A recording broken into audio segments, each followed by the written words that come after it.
Penyanyi Yuni Shara sempat dikabarkan menjalani operasi plastik atau oplas. Itu semua imbas Yuni Shara yang masih awet muda di usia 50 tahun.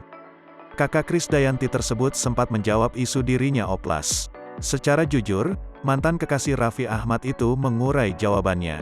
Selama ini, Yuni Shara kerap dipuji bak ABG. Banyak yang menduga bahwa wajahnya itu merupakan hasil operasi plastik. Banyak warganet yang menuding Yuni Shara hobi oplas wajah demi penampilannya itu. Mendengar tudingan tersebut, Yuni Shara langsung angkat bicara. Alih-alih oplas wajah, Yuni Shara membeberkan bahwa dirinya takut ke rumah sakit apalagi melihat jarum suntik. Mantan kekasih Raffi Ahmad itu kemudian mengungkapkan alasan wajahnya terlihat awet muda. Ia menyebut hal itu lantaran efek makeup yang menempel di wajahnya.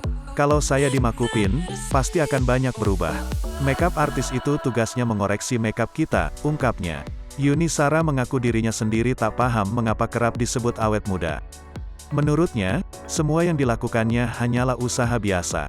Yuni Shara mengatakan, dirinya hanya merawat diri dengan menggunakan lidah buaya sejak usianya memasuki 45 tahun.